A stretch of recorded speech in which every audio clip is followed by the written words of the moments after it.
از دل این لحظه خاموش من کیارش هستم. شما رو به دنیای تازه‌ای از روایت در کیامدیا دعوت. بوسنی و هرزگوین. هویت واقعی بوسنی و هرزگوین سرزمینیه که هنوز صدای جنگ در سکوتش شنیده میشه. بعضی کشورها رو وقتی میبینی حس میکنی تاریخشون تموم شده، همه چیز مشخصه، مردم میدونن که چه هستن و جهان میدونه که اون کشور چه جایگاهی داره و چه آینده‌ای. مسیر نسبتا واضحی پیش روشون گذاشته شده. اما بوسنی و هرزگوین شبیه کشوری نیست که تاریخش تموم شده باشه. این کشور بیشتر شبیه زخمیه که هنوز کاملا بسته نشده. زخمی روی قلب اروپا. وقتی اسم بوسنی و هرزگوین میاد، برای بسیاری از مردم جهان اولین تصویری که شکل میگیره جنگه. گلوله، نسل کشی، ساختمون‌های سوراخ شده، شهرهایی که میان آتش سوختن و مردمی که ناگهان همسایه‌هاشون تبدیل به دشمن شدن. اما واقعیت بوسنی فقط جنگ نیست. اتفاقا شاید دردناکترین بخش ماجرا همین باشه. این سرزمین قبل از جنگ یکی از آرومترین و چند فرهنگی ترین نقاط بالکان بود. جایی که مسلمان، ارتودکس و کاتولیک کنار هم زندگی می‌کردند. جایی که مسجد و کلیسا در چند قدمی هم ساخته شده بودند. جایی که مردم بیشتر از مذهب به زندگی روزمره فکر می‌کردند. و شاید دقیقا به همین دلیل جنگ بوسنی اینقدر وحشتناک شد. چون مردم احساس کردند انسانها ناگهان تبدیل به هیولا شدند. بوسنی و هرزگوین کشوریه که هنوز حافظه جمعیش از جنگ جدا نشده. حتی اگه امروز خیابونهای سارایوو آروم باشه، هنوز روی بعض دیوارها جای گلوله دیده میشه. هنوز قبرستانهای سفید وسط شهر حضور دارن. هنوز نسلی زندگی میکنه که کودکیشو میان صدای خمپاره گذرونده. و شاید مهمترین ویژگی روح بوسنی همین باشه. غم آرام، چیزی که در بوسنی بیشترین نمود رو داره. نه غمی که فریاد بزنه، بلکه غمی که تو چشم مردم مونده. اما همزمان این کشور فقط سرزمین درد نیست. اتفاقا شاید عجیب ترین ویژگی مردم بوسنی تواناییشون برای ادامه دادن باشه. بعد از اون حجم ویرانی کشور دوباره ساخته شده. کافه ها دوباره پر شدن، موسیقی به جامعه برگشته، خیابون ها زنده شدن و مردم با همه خاطرات سنگین و به سختی دوباره زندگی رو شروع کردن. و شاید همین برای بوسنی هرزگوین یکی از مهمترین دستاوردهاشون باشه و تونسته اون جامعه رو به یکی از انسانی ترین کشورهای اروپا تبدیل کنه. چون مردمش خیلی خوب میدونن صلح چقدر شکننده است. تو بسیاری از کشورهای اروپا نسل جدید جنگ رو فقط توی کتابهای تاریخ خونده. اما در بوسنی جنگ هنوز بخشی از حافظه زنده جامعه است و همین روی رفتار مردم اثر گذاشته.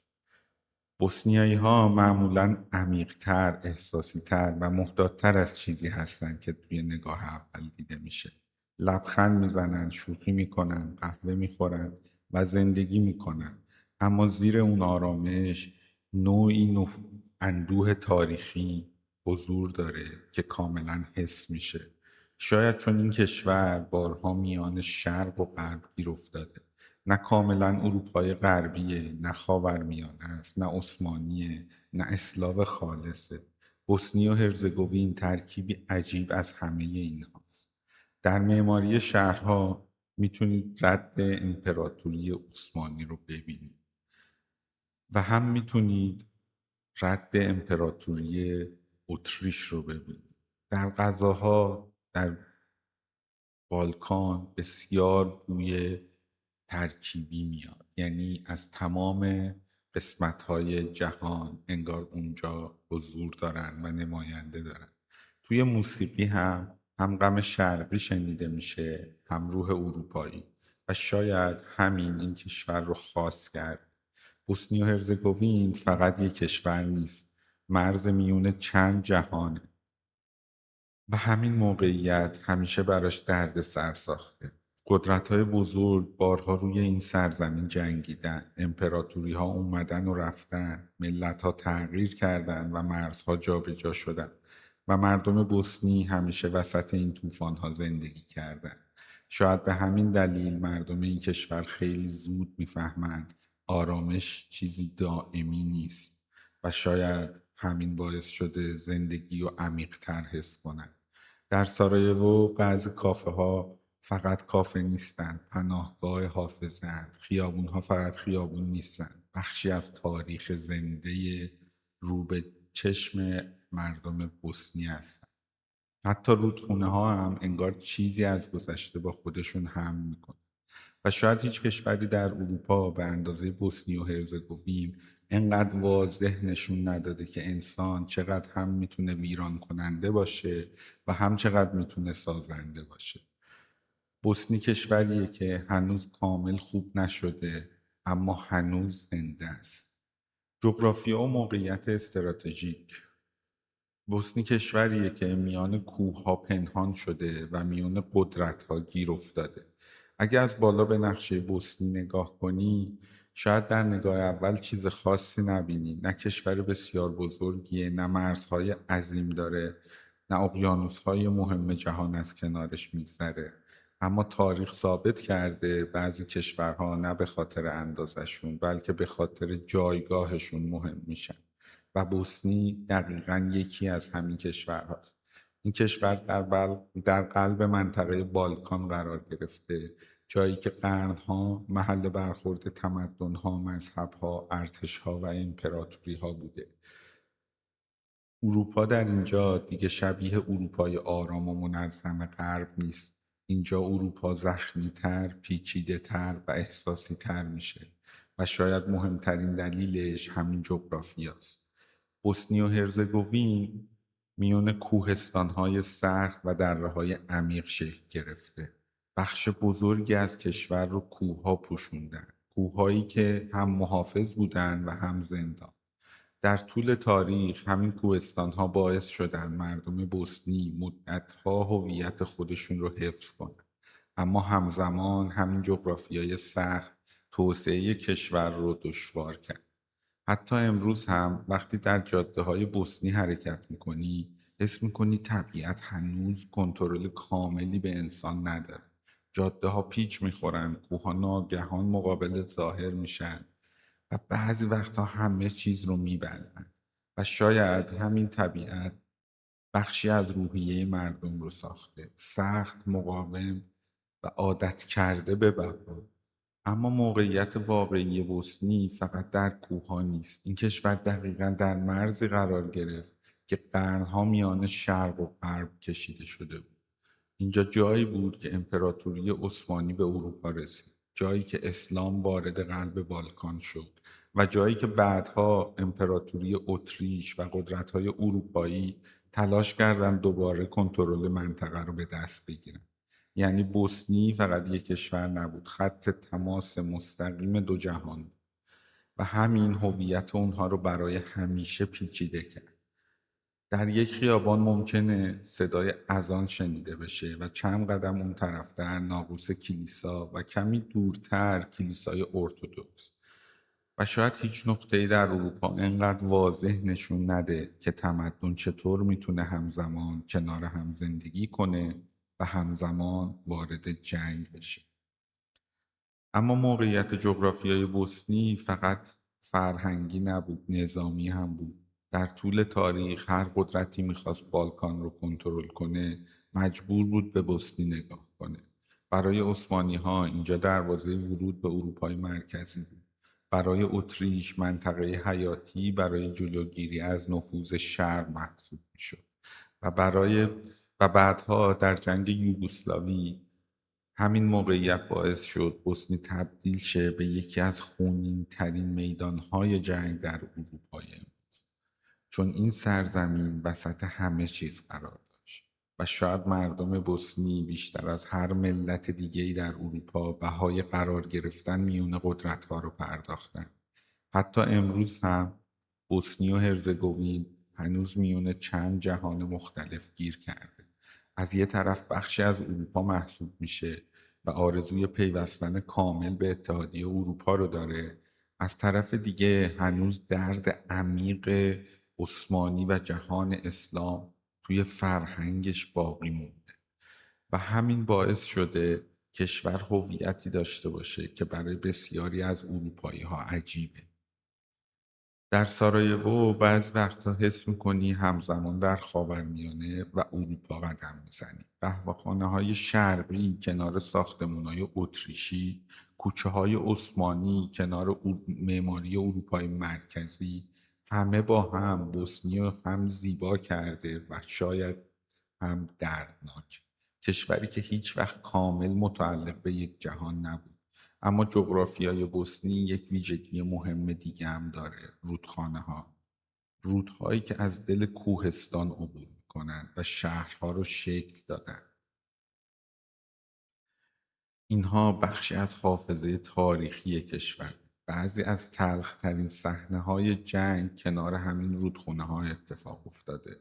شاید برای همین طبیعت در بوسنی فقط زیبا نیست، احساس برانگیزه. حتی سکوت کوه‌ها هم انگار چیزی از گذشته در خودشون نگه داشتن. اما با وجود همه زخم‌ها، همین جغرافیا امروز تبدیل به یکی از امیدهای آینده کشور شده. طبیعت بکر، جنگل‌ها، رودخانه‌ها و شهرهایی که هنوز روح تاریخیشون رو حفظ کردن، آرام آرام بوسنی رو تبدیل به مقصدی جذاب برای گردشگری میکنن. مردم جهان کم کم دارن کشوری رو کشف میکنن که سالها فقط با جنگ شناخته میشد و شاید این یکی از غم‌انگیزترین و زیباترین تناقض‌های بوسنی باشه. سرزمینی که زمانی جهان فقط ویرانیش رو میدید، حالا آروم آروم داره زیبایی واقعی خودش رو نشون میده.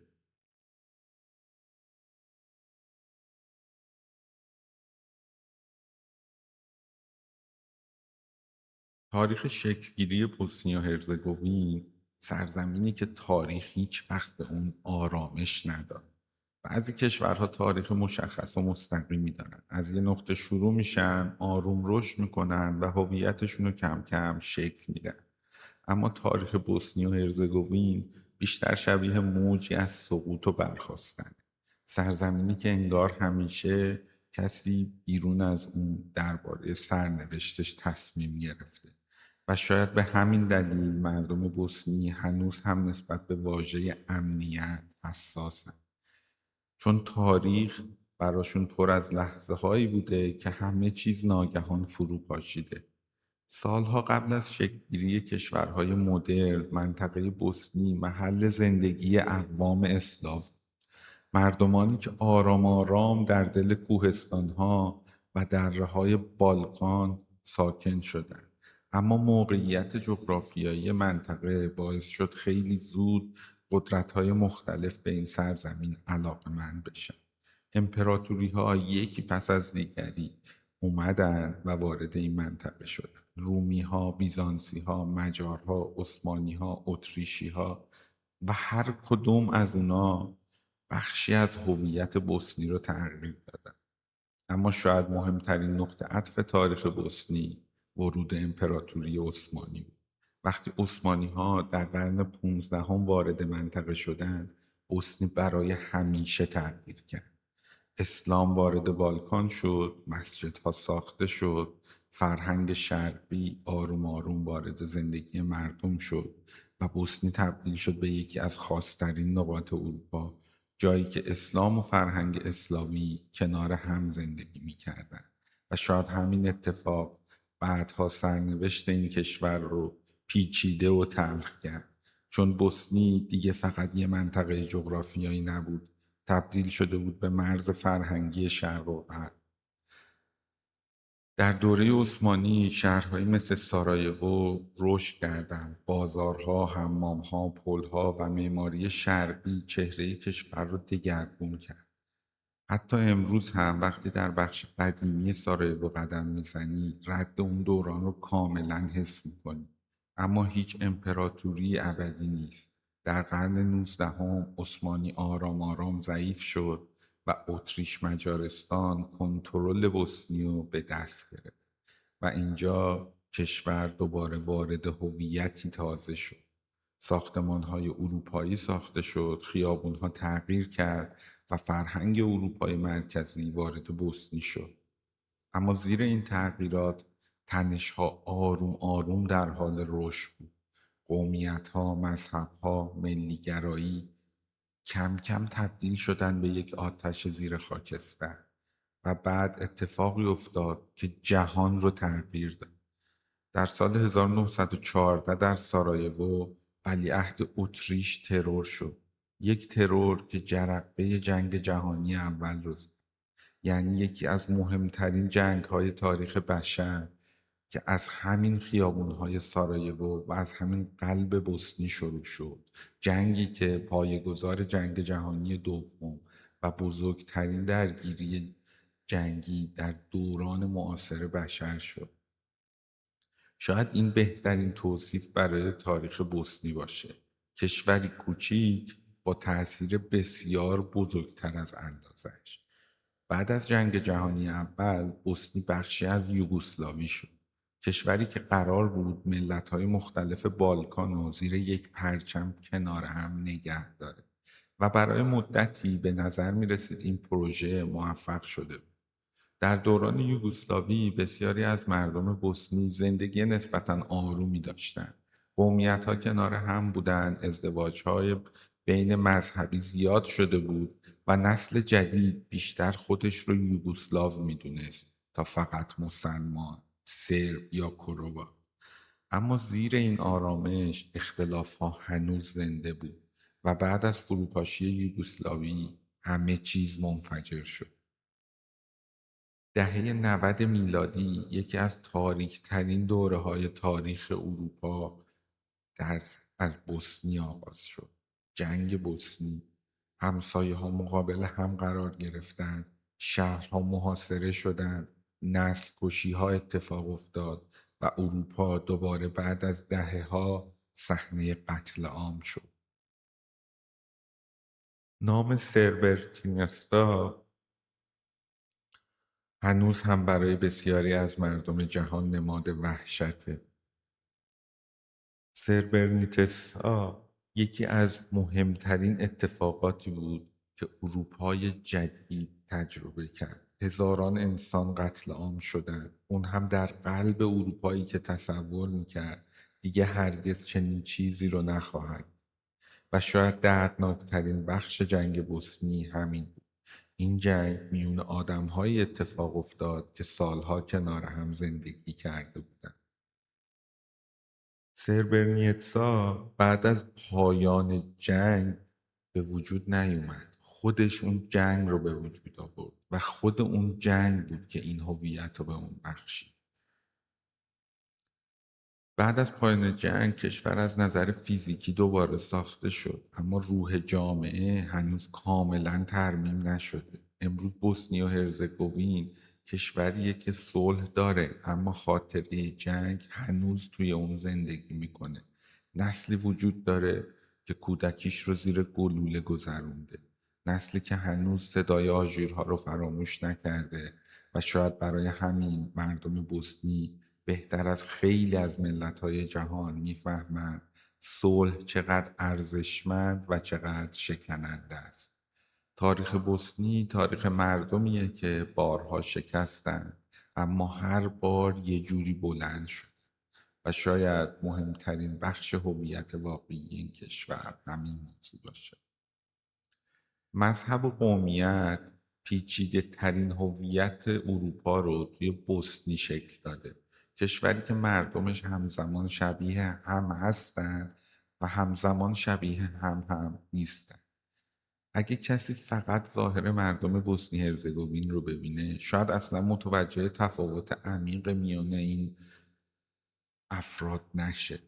زبانها تقریبا شبیه همن، چهره‌ها تفاوت زیادی ندارن، غذاها نزدیکن، فرهنگ‌ها در هم تنیده شدن، اما همین مردم که از بیرون انقدر شبیه یکدیگرن سالها بر سر هویت، مذهب، ملیت وارد خونین ترین جنگ های اروپا شدند و شاید هیچ کشوری در اروپا به اندازه بوسنی و هرزگوین این سوال رو اینقدر دردناک مطرح نکرده باشه: هویت واقعی انسان چیه؟ در بوسنی سه گروه اصلی زندگی میکنن: بوسنی های مسلمان، سرب های ارتودکس و کروات های کاتولیک.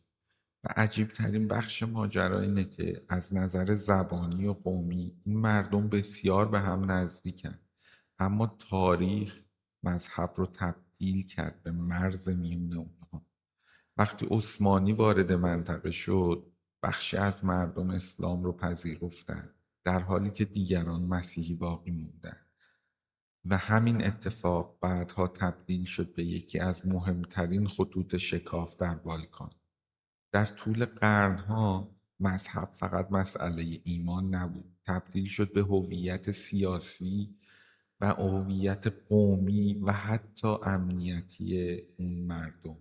یعنی انسانها فقط نمی جنگیدن که برای اون دینشون باشه، اونها نمی گفتن چه دینی داری، بلکه با مذهبشون مشخص می شد به کدوم جهان تعلق دارن: شرق یا غرب، عثمانی یا اروپا، مسلمون یا مسیحی. و همین بوسنی رو تبدیل کرد به یکی از حساسترین نقاط اروپا. اما شاید دردناکترین بخش ماجرا این باشه که قبل از جنگ دهه 90 بسیاری از مردم واقعا کنار هم زندگی کردند. ازدواج‌های مشترک وجود داشت، دوستی‌ها واقعی بود و نسل جدید کمتر به مرزبندی‌های قدیمی اهمیت میداد. اما وقتی جنگ شروع شد، ناگهان همه چیز تغییر کرد. دوستها تبدیل به دشمن شدند، همسایه‌ها مقابل هم قرار گرفتند و انسانها مجبور شدند ناگهان تصمیم بگیرند واقعا متعلق به کدام گروهند. و دیگه حد وسطی وجود نداشت و کسانی که در اون خط وسط می ایستادند بزرگترین و منفورترین انسانهایی می شدند که هیچ آینده‌ای برای خودشون در میون هیچ کدوم از اون دو گروه تصور نمی کردن. و همین باعث شد که افراد به این خط کشی تن بدن و اونو پررنگ تر کنن. و شاید همین زخم اصلی بوسنی باشه، چون جنگ فقط ساختمونا رو خراب نکرد، اعتمادها رو توی این جامعه نابود کرد. حتی امروز هم با وجود پایان رسمی جنگ، جامعه بوسنی هنوز کاملا یک پارچه نشده. در بعضی مناطق مردم هنوز بیشتر با قومیتشون شناخته میشن تا با ملیت بوسنیایی.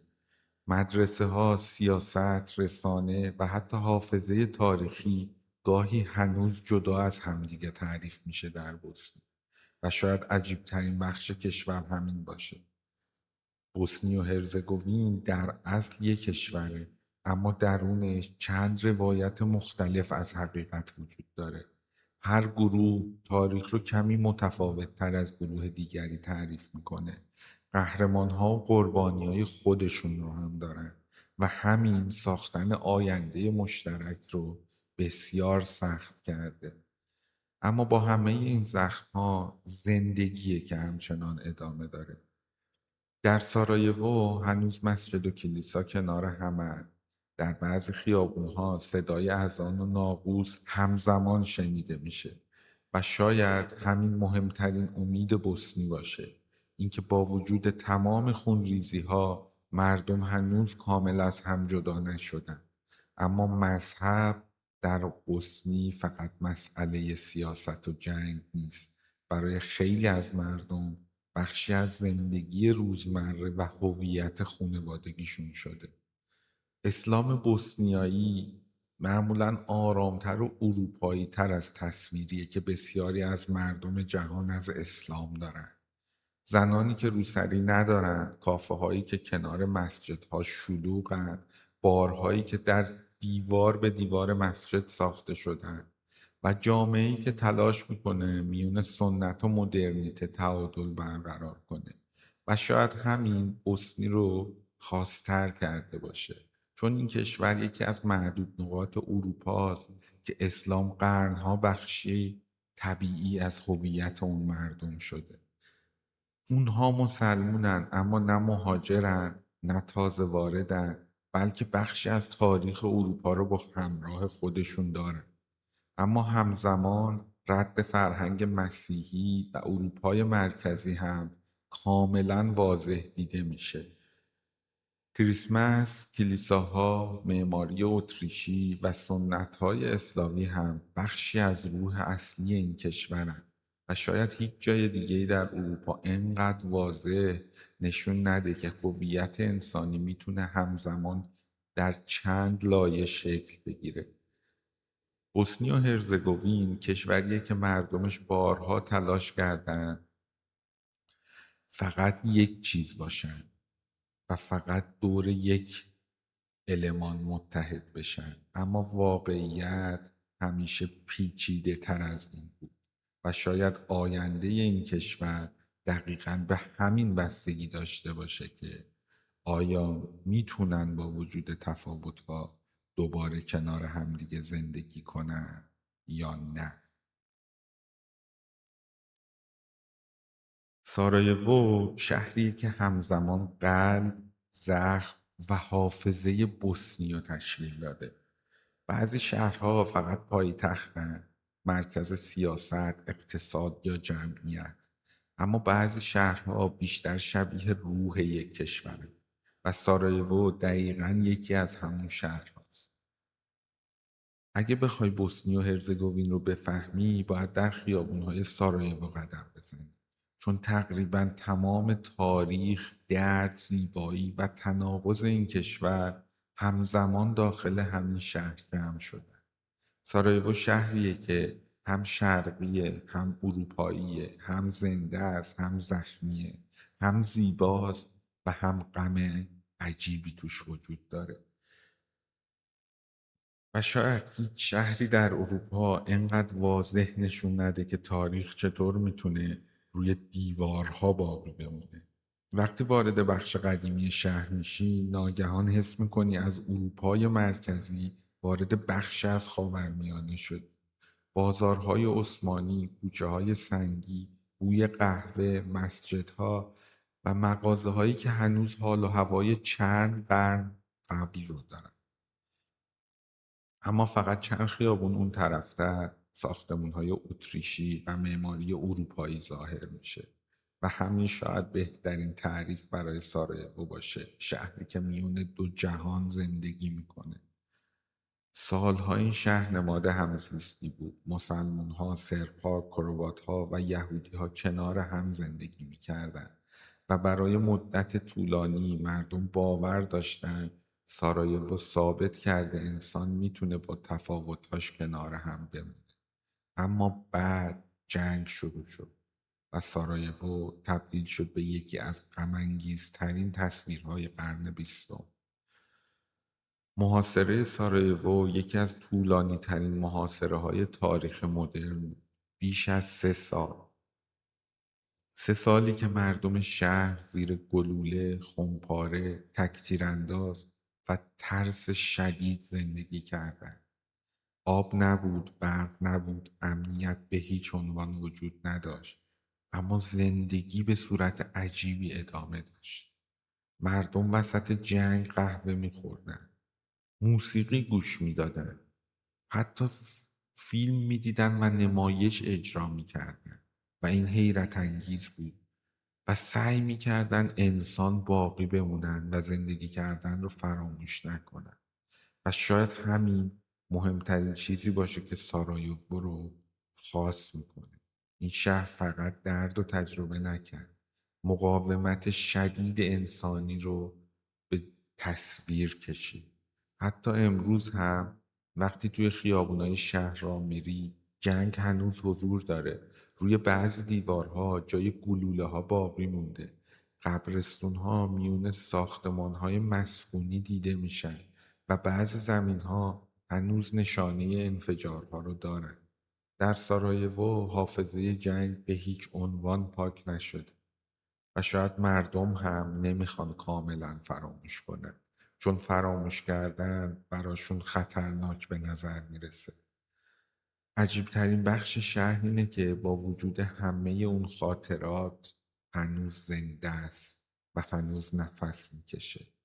کافه ها پر از آدم ها و جوان ها میخندن و موسیقی خیابونی به وفور شنیده میشه و شبهای شهر گرم و انسانیه. انگار مردم بعد از دیدن مرگ خیلی عمیق تر به زندگی چسبیدن و شاید همین روح واقعی سارایوو باشه.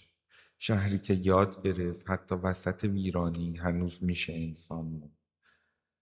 اما سارایوو فقط شهر جنگ نیست، این شهر جاییه که جنگ جهانی اول از اون شروع شد که پایه‌گذار مهمترین جنگ تاریخ معاصر دنیا بود.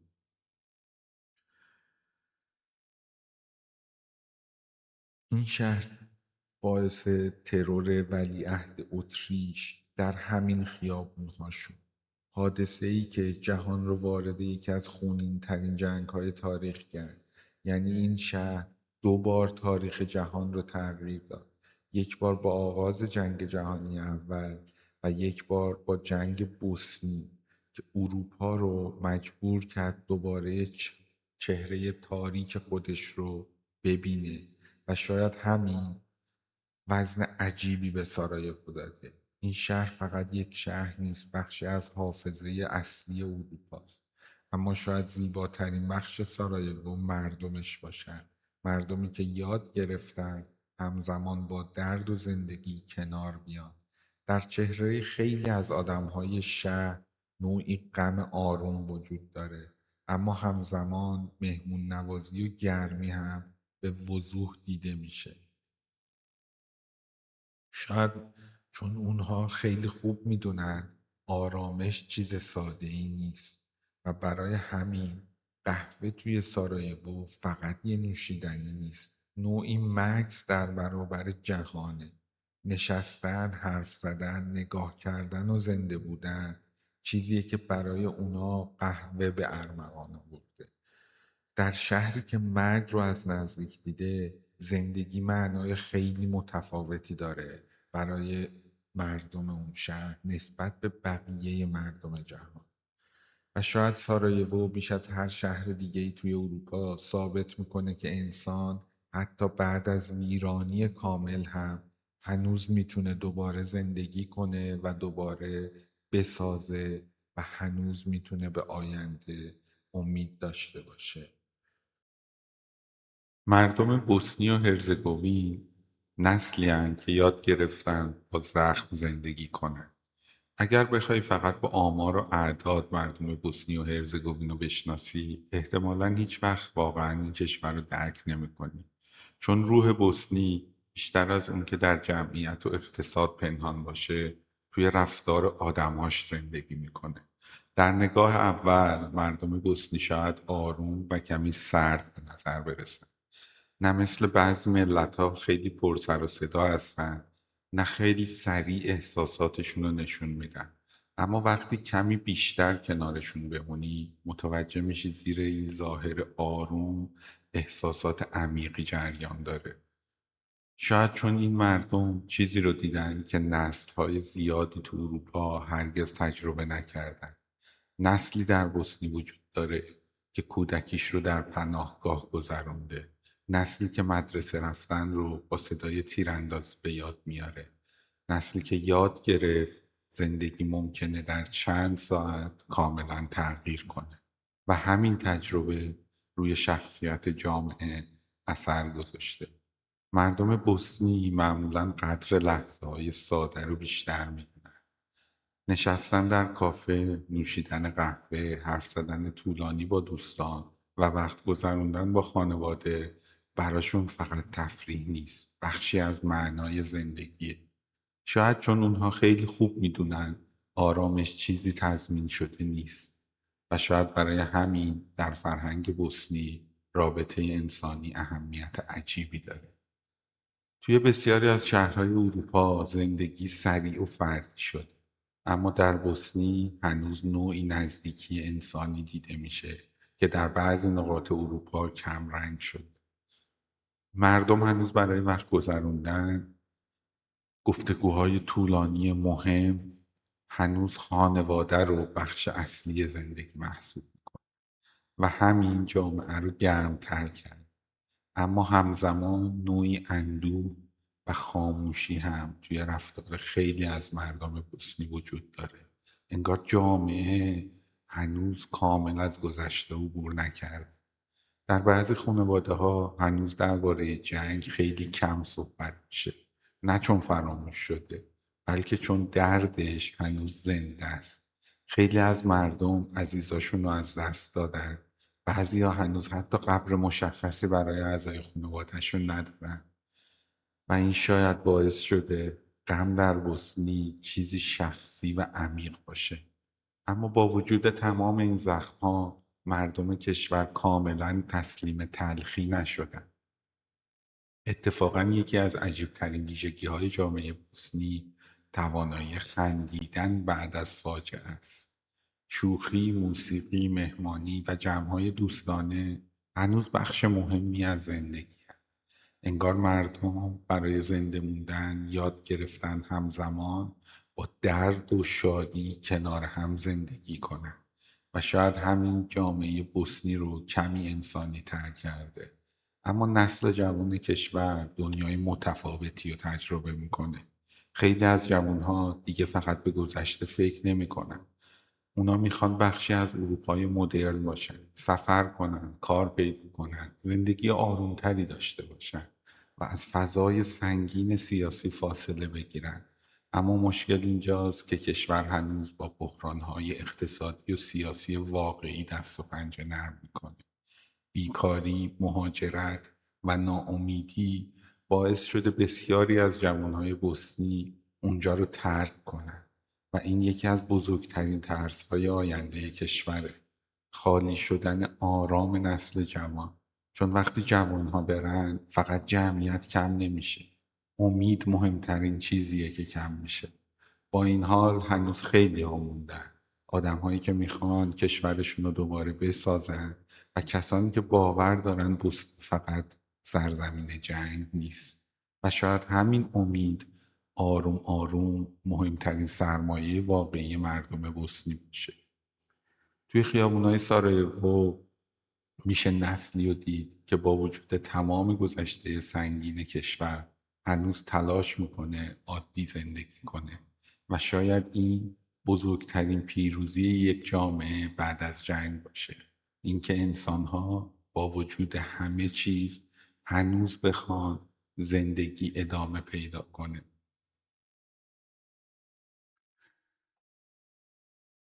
این یکی از بزرگترین خصلت‌هاییه که حسنی میتونه برای آینده خودش روش حساب کنه و امید رو همچنان زنده نگه داره.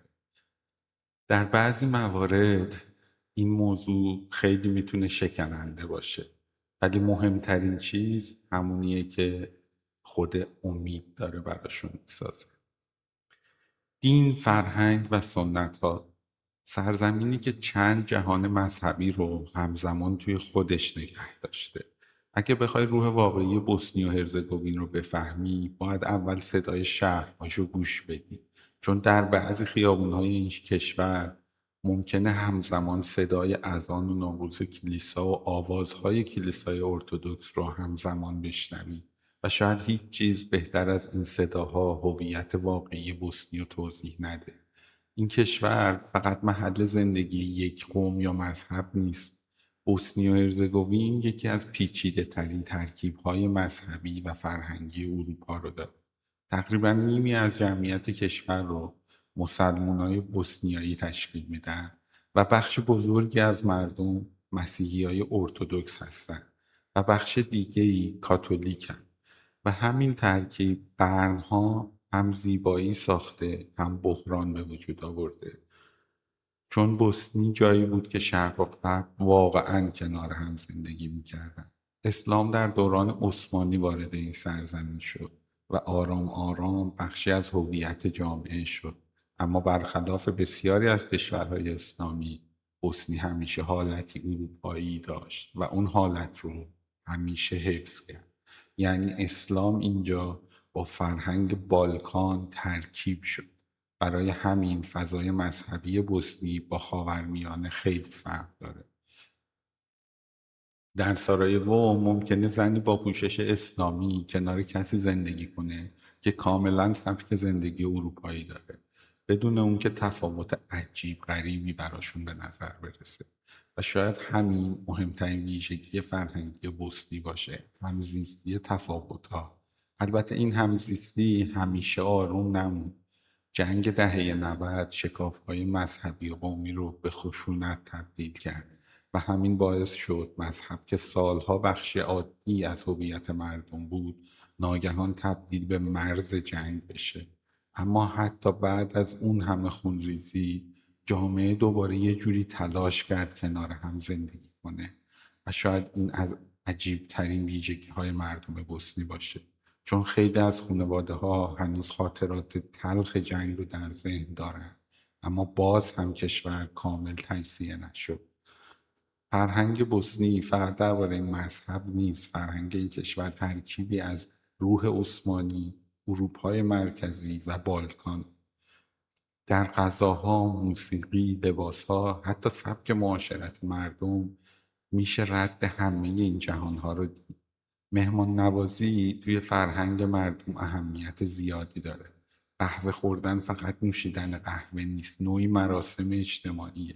خیلی وقتها مردم ساعتها کنار هم میشینن، حرف میزنن و زندگی رو آروم تر تجربه میکنن. و شاید این آرامش واکنشی به همان تاریخ خشن کشور باشه. انگار مردم یاد گرفتن لحظه های کوچیک زندگی مهمتر از لحظه های بزرگه، چون باید لحظه های کوچیک رو جدی تر گرفت، چون سنت ها هنوز در خیلی از مناطق کشور حضور پررنگ داره، مخصوصا در شهرهای کوچکتر و روستاها. خانواده، مذهب و رسوم قدیمی هنوز بخش مهمی از زندگی این کشوره. جشن‌های مذهبی، مراسم خانوادگی و موسیقی محلی هنوز بخشی از هویت زنده جامعه است. و شاید عجیبترین بخش ماجرا این باشه که حسنی با وجود همه زخم‌هاش هنوز حس انسانیتش رو از دست نداده. مردم هنوز کنار هم قهوه میخورن، هنر موسیقی توی خیابونها شنیده میشه و هنوز تلاش میکنن زندگی رو عادی نگه دارن. قهوه خوردن برای اونها چیزی فراتر از یک نوشیدنیه، چون باعث شد جامعه دوباره بتونه کنار هم بشینه، دوباره با هم زندگی کنن و دوباره صلح رو حتی اولش به صورت مصنوعی تجربه کنن، ولی کم کم یاد گرفتن اون لحظه قهوه خوردن براشون خیلی فراتر از اونه. برای همین وقتی بوی قهوه توی هر جای بوسنی شنیده میشه، نوعی بوی صلحه و خیلی به اون پایبندن و احترام میذارن. شاید به همین دلیل مردم بوسنی بعضی وقتها عمیق‌تر از بقیه جهان معنای آرامش رو حس میکن. زبان، موسیقی و هنر بوسنی جاییه که غم تبدیل به صدا و تصویر شد. در بوسنی و هرزگوین هنر فقط سرگرمی نیست، بیشتر شبیه راهیه برای زنده موندن. شاید چون این کشور اینقدر درد کشیده که مردمش یاد گرفتن احساساتشون رو توی موسیقی و شعر و تصویر پنهان کنن و شاید به همین دلیل هنر بوسنی همیشه کمی غمگین به نظر میرسه. زبان مردم کشور ریشه اسلامی داره و بسیاری شبیه زبانهای کشورهای اطراف بالکان صحبت میکنن. اما حتی زبان هم در بوسنی فقط مسئله ارتباط نیست، بخشی از هویت سیاسی و قومیه. بعد از جنگ‌های یوگسلاوی زبان آرام آرام تبدیل شد به بخشی از مرزبندی‌های ملی، چون در بالکان مردم فقط با پرچم از هم جدا نشدن، با کلمات از هم فاصله گرفتن. اما در زندگی روزمره مردم هنوز خیلی راحت حرف هم رو میفهمن و شاید همین یکی از تلخترین تناقض‌های منطقه باشه. مردمی که زبانشان اینقدر شبیه همه روزی علیه هم جنگیدن. اما اگه بخوای روح واقعی بوسنی رو حس کنی باید موسیقی اون رو هم گوش بدی.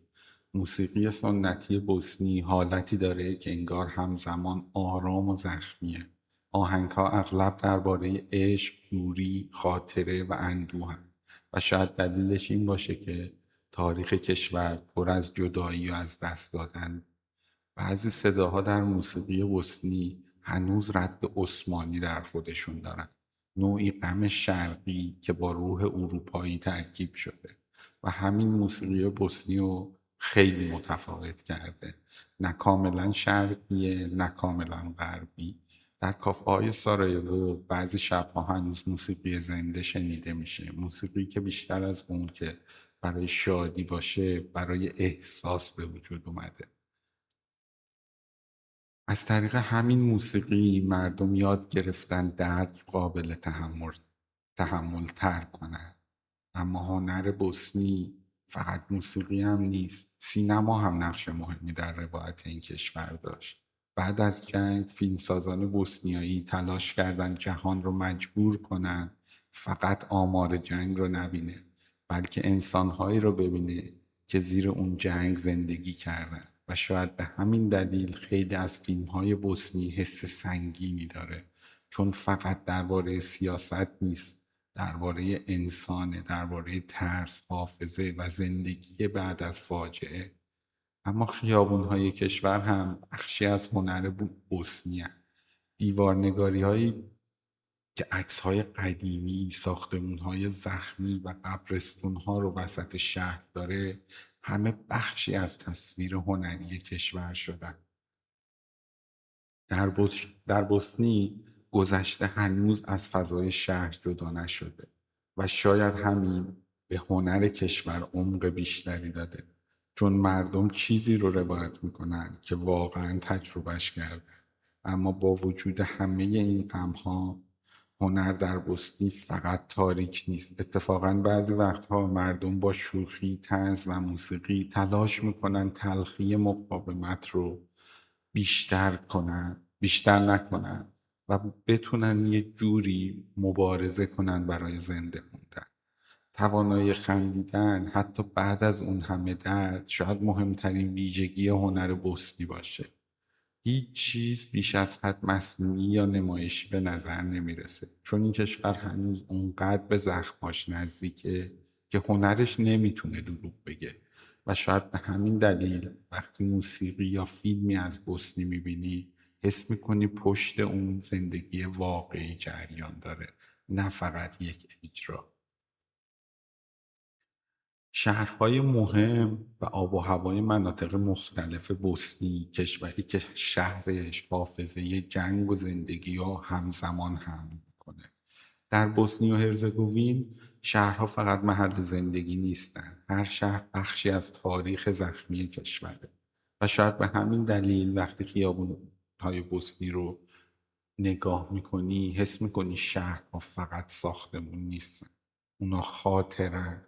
پایتخت کشور سارایوو بیش از هر شهر دیگه این احساس رو منتقل میکنه.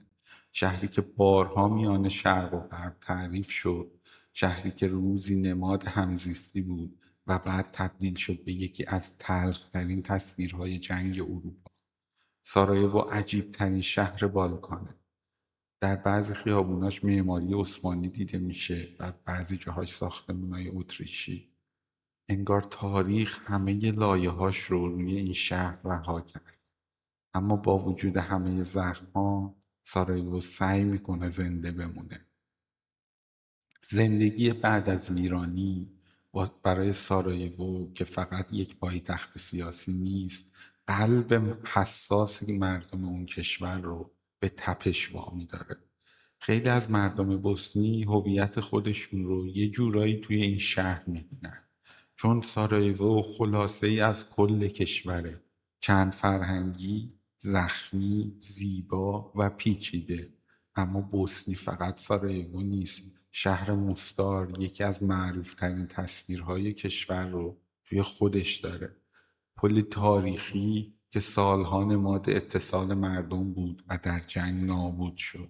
وقتی دوباره ساخته شد تبدیل شد به نمادی از تلاش کشور برای ترمیم خودش. مستعار حال و هوایی گرمتر و مدیترانه‌ای تر داره. سنگ فرش ها، رودخانه ها و معماری قدیمی شهر شبیه یک رویای تاریخیه. اما حتی اونجا هم رد جنگ هنوز کاملا از بین نرفته. در شمال کشور بعضی شهرها حال و هوای اروپای مرکزی بیشتری دارن. آرومترن، صنعتی‌ترن و کمتر احساسی به نظر میرسن. در بعضی مناطق روستایی هنوز میشه زندگی سنتی بالکان رو دید. خونه های کوچیک، کوهستان ها و مردمی که آرومتر زندگی میکنن. اما شاید مهمترین ویژگی جغرافیای بوسنی نزدیکی طبیعت به زندگی مردم باشه. کوهها تقریبا همه جا حضور دارن. حتی شهرها هم انگار در آغوش طبیعت ساخته شدن. زمستونهای سرد و برفی بخش مهمی از هویت این کشوره و همین سرما یه جوری روی روحیه مردم هم اثر گذاشته. مردم آرومتر، درونگراتر و عمیقترن. اما در تابستان بوسنی چهره دیگه ای پیدا میکنه. رودخونه ها زنده میشن، کافه ها پر میشن و شهرها کمی سبکتر نفس میکشن. و شاید همین تضاد فصل ها و بخشی از فضای احساسی کشور رو ساخته. آب و هوای بوسنی فقط توی طبیعتش خلاصه نمیشه، بخشی از تاریخش هم هست. در جنگ زمستانها برای مردم کابوس بود. کمبود غذا، محاصره و سرمای شدید هنوز تو حافظه نسل قدیمی باقی مونده و برای همین حتی برف توی بوسنی گاهی حس شاعرانه و غمگین همزمان برای مردم میسازه. اما با این همه شهرهای بوسنی هنوز چیزی دارند که بسیاری از نقاط مدرن اروپا کمتر دارای اون هستند و اون روحه. شهرها هنوز بیش از حد ماشینی نشدن. مردم هنوز وقت دارن بشینن کافه بخورن و با هم حرف بزنن. همین بوسنی و انسانی تر و کمی آرومتر و عمیقتر از کشورهای مدرن کرده. سبک زندگی روزمره مردم بوسنی جاییه که مردم آروم زندگی میکنن چون تاریخ از نزدیک براشون تصویر شد. اگه بخوای تفاوت واقعی بوسنی و هرزگوینو با بسیاری از کشورهای اروپایی حس کنی، کافیه چند ساعت کنار مردمش بشینی. نه در موزه ها، نه در اخبار، بلکه در کافه های کوچک و خیابون های آروم یا در جمع های خانوادگی. چون زندگی روزمره بیشتر از هر چیز درباره آرام زندگی کردنه. شاید چون مردم این کشور خیلی خوب میدونن آرامش چقدر میتونه موقت باشه. صبحها شهرها آروم آروم بیدار میشن. نه شبیه کلان شهرها خشن و بیوقفه مثل غرب اروپا و نه شبیه شهرهای پرهیاهوی خاورمیانه پر از دود و گرد و غبار. ریتم زندگی در بوسنی آروم تره. مردم عجله کمتری دارن. بیشتر با هم حرف میزنن و بیشتر سعی میکنن ارتباط انسانیشون رو وارد زندگی روزمره کنن. یکی از مهمترین بخش‌های فرهنگ روزانه مردم قهوه است. قهوه در بوسنی نوعی توقف در زندگیه. ممکنه مردم ساعتها تو کافه بشینن، صحبت کنن و فقط وقت بگذرونن. و شاید برای خیلی از مردم کشورهای مدرن این عجیب و شاید کسل کننده باشه. اما توی بوسنی زندگی هنوز کاملا قربانی سرعت نشده. خانواده هم نقش خیلی مهمی توی جامعه داره. بسیاری از جوانها مدت طولانی کنار خانواده زندگی میکنن. رابطه نسلها هنوز نزدیک به هم و جمعهای خانوادگی بخش مهمی از زندگی مردمن. شاید چون جنگ ارزش داشتن آدمهای نزدیک رو برای جامعه بسیار عمیق‌تر کرده. اما پشت این آرامش نوعی اندوه خاموش هم وجود داره. در بعضی گفتگوها هنوز جنگ حضور داره. بعضی خانواده ها عزیزایی از دست دادن. که هیچ وقت بهشون دسترسی پیدا نکردن. بعضی آدما هنوز خاطرات محاصره و خشونت رو با خود حمل میکنن، اما مردم کشور معمولا دردهاشون رو خیلی مستقیم نمایش نمیدن، بیشتر سعی میکنن عادی زندگی کنن و شاید همین یکی از تلخترین و انسانی ترین ویژگی های جامعه بوسنی. اما زندگی روزمره توی این کشور فقط شامل غم نیست. مردم بوسنی ذاتاً شوخ طبعن. خیلی وقتها با طنز فشار زندگی رو سبک میکنن و شاید این شوخی ها نوعی دفاع روانی در برابر تاریخ سنگین این کشور باشه. اما از نظر اقتصادی زندگی همیشه ساده نیست. بعضی جوانها برای پیدا کردن شغل مناسب مشکل دارن. خیلی ها به فکر مهاجرتن و کشور هنوز با مشکلات اقتصادی بعد از جنگ درگیره. برای همین نسل جدید گاهی میونه عشق به کشور و ناامیدی از آینده گیر میکنه. اما با این حال مردم هنوز یه جورایی به زندگی عادی چسبیدن. خیلی ها هنوز زندن. کافه ها برای اونا نماد امیده، نماد صلح و نماد اینکه هنوز جنگی در جریان نیست و تونستیم صلح رو برقرار نگه داریم. توی خیلی از کشورهای مدرن انسان ها از هم دور شدن، اما در بوسنی جامعه هنوز کاملا سرد نشده و شاید دلیلش این باشه که مردم کشور فروپاشی واقعی رو با چشمهای خودشون دیدن. برای همین چیزی براشون ارزش بیشتری از زندگی نداره.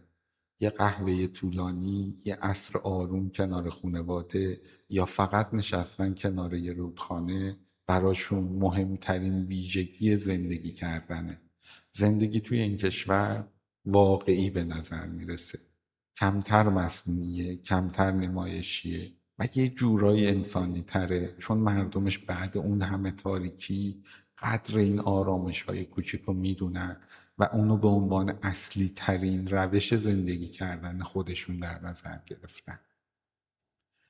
غذاهای معروف و فرهنگ خوراک توی بوسنی جاییه که غذا بیشتر از سیر شدن معنا داره. توی این کشور غذا فقط چیزی برای خوردن نیست، بیشتر شبیه بخشی از حافظه جمعی مردمه، چون این کشور انقدر جنگ و فقر و بحران دیده که سفره غذا برای مردمش نشانه زنده بودنه. شاید به همین دلیل فرهنگ خوراک در بوسنی حالتی گرم، خانوادگی و عاطفی داره. وقتی وارد خونه ای توی بوسنی میشی معمولا خیلی زود چیزی برای خوردن جلوت میذارن، حتی اگه امکانات زیادی نداشته باشن، چون مهمون نوازی بخشی جدی از فرهنگ این مردمه. این روحیه از همون تاریخ سخت کشور اومده. مردمی که سالها ناامنی رو تجربه کردن یاد گرفتن بودن کنار هم ارزش خیلی زیادی داره و غذا یکی از مهمترین بهانه‌های این کنار هم بودنه. اما غذاهای بوسنی هم مثل خود کشور ترکیبی از چند جهان مختلفه. در بعضی طعم‌ها رد عثمانی رو می‌بینی، در بعضی مزه‌ها روح بالکان رو احساس می‌کنی و در بعضی غذاها حال و هوای اروپای مرکزی رو کاملا حس می‌کنی و همین آشپزی کشور رو بسیار خاص کرد. غذاها معمولا سنگین، گرم و مناسب هوای سرد. گوشت، نان، سبزیجات و غذاهایی که آرام پخته میشن بخش مهمی از سفره مردم رو تشکیل میدن. مهمترین ویژگی غذاهای بوسنی ساده و واقعی بودنشونه. خیلی از غذاهای معروف کشور از دل زندگی مردم عادی بیرون اومدن، نه غذاهای اشرافی، بلکه غذاهایی که برای دوام آوردن ساخته شده بودن. یکی از مهمترین بخش‌های فرهنگ خوراک بوسنی همونطور که قبلا گفتیم قهوه است. قهوه تو این کشور واقعا یه نوشیدنی نیست. تا موقعی که وارد بوسنی نشید و یه ساعتها کنار یک فنجون ننشینید و اون محیط رو تماشا نکنید نمیتونید حس کنید که برای اونها قهوه خوردن چیزی فراتر از حتی یک تفریح یا یک فرهنگه. اونها تونستن جامعهشون رو با این کار نجات بدن و برای همین براشون یک چیزی شبیه مقدسات میمونه. اما غذا توی بوسنی یه لایه احساسی دیگه هم داره: حافظه جنگ. در دوران محاصره سارایوو مردم گاهی برای پیدا کردن غذا جونشون به خطر میافتاد و بسیاری جونشون رو از دست دادن. کمبود غذا بخشی از زندگی روزمره جنگ بود و شاید به همین دلیل نسل قدیمی هنوز احترام خاصی برای غذا قائله، چون بعضی‌ها روزهایی رو به یاد دارن که حتی یک نان ساده ارزشش مساوی یک جان انسان بود. اما با وجود اون گذشته سنگین، امروز غذا دوباره بخشی از زندگی مردم شده. رستوران‌ها، کافه‌ها و بازارهای کوچیک هنوز حس گرمی انسانی رو دارن و برخلاف بعضی کشورهای مدرن، غذا خوردن در بوسنی هنوز کاملا ماشینی نشده. مردم برای غذا وقت میذارن، برای دور هم بودن وقت میذارن و براش ارزش بسیار زیادی قائلن. همین تفاوت مهم فرهنگ خوراک بوسنی با بقیه کشورهای دور و بر خودشه.